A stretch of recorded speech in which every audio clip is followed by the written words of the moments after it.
So hello, my name is Lisa Mix, and I am the Director of University Archives and Special Collections here at the Pollak Library at Cal State Fullerton.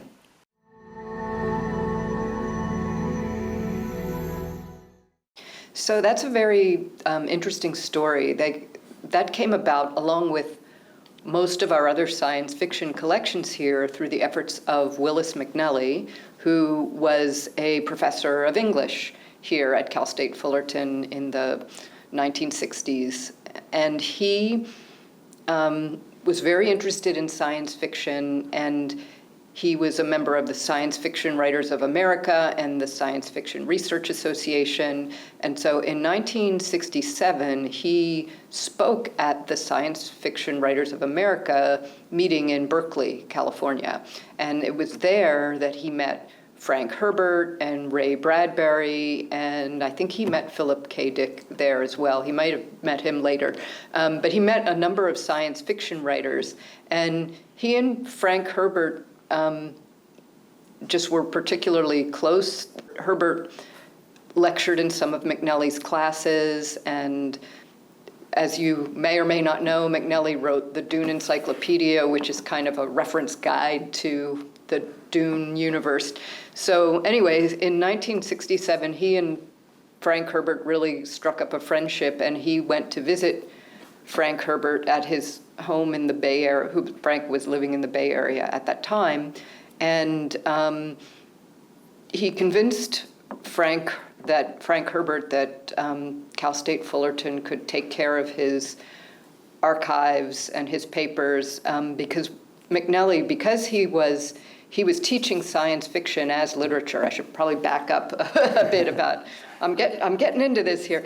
So Willis McNelly felt strongly that science fiction should be considered literature, which, especially in the 1960s, not everybody considered it that. Well, they considered it like this kind of niche, almost trashy kind of thing that, you know, teenagers read, whatever.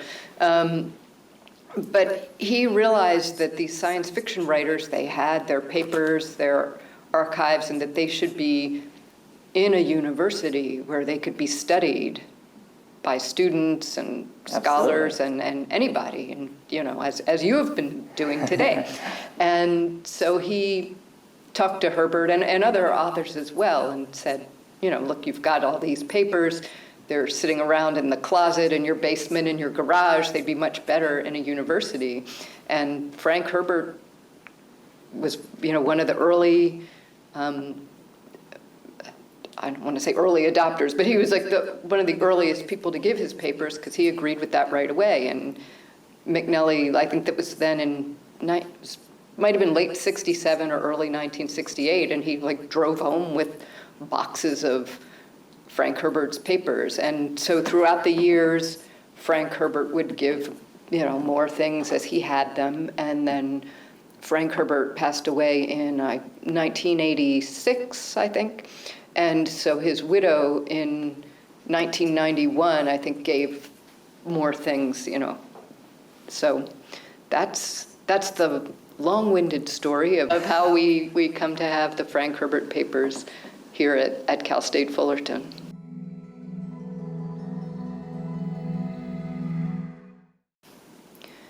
Well, it really depends on a person's interest, but for me, I find his research notes and research materials very interesting because you can just see how these things formed the basis of his writings.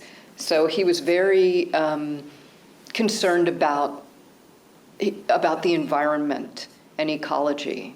And he did not invent the term ecology, but he helped popularize it with Dune because there's this planet, it's now a desert because all the water's gone, and he was, you know, there's a character in there who's, you know, the planetary ecologist, and that's a thing in Dune.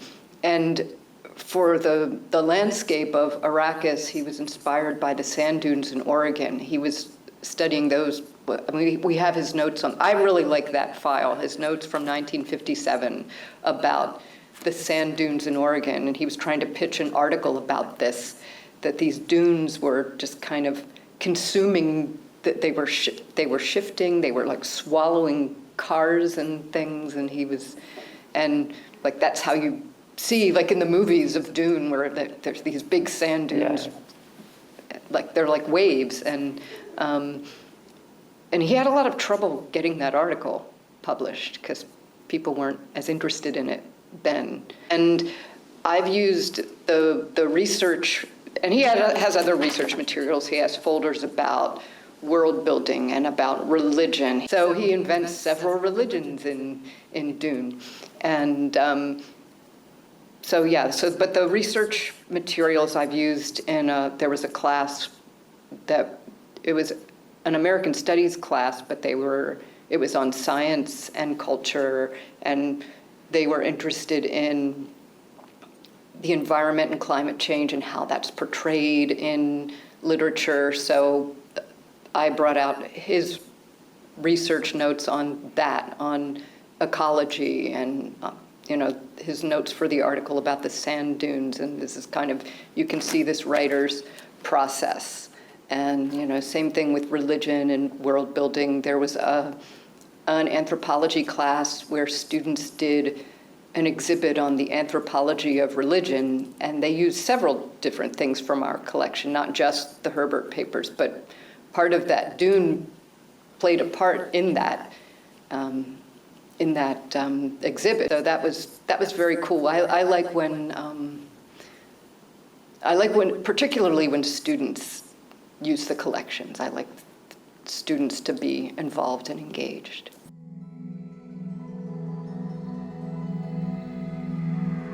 My sense is that a lot of people like to see his manuscript for Dune, and I think that's interesting as well, and I've used that in classes too, where people are interested in the process, because it's something that you would not see from a writer today, in that you see this manuscript. It's a typed script. For the kids out there used to be these things called typewriters where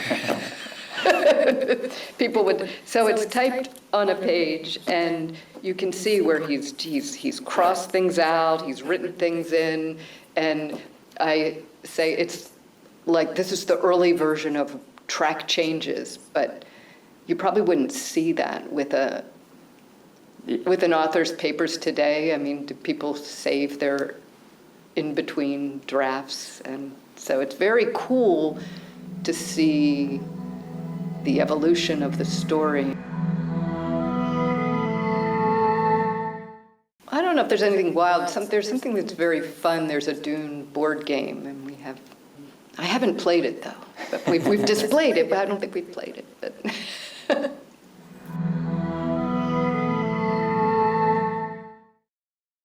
That's really hard to say, how many individual items.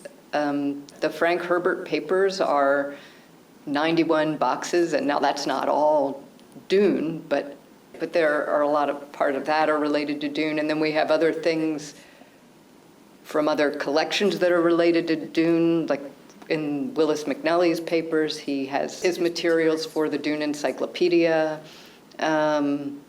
So there's a lot. It's kind of difficult to peg it to an item count.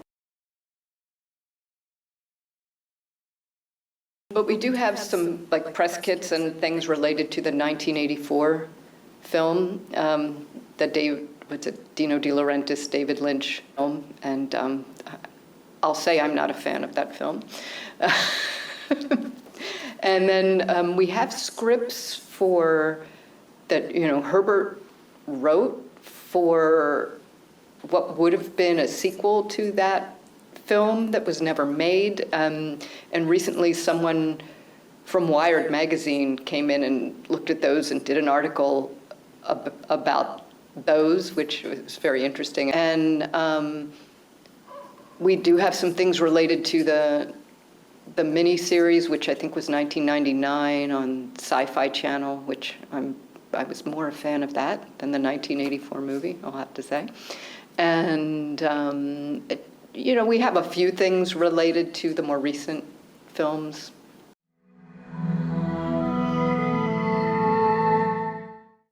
some of our students did, and they just kind of selected different things that they thought would be interesting.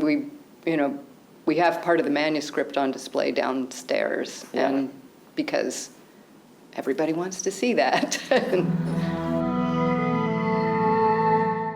I hope that this collection will continue to be used by students, and that, there are a lot of it. It's a big collection, so it's. I realize why everybody wants to see the manuscript, but there are lots of other interesting parts of it.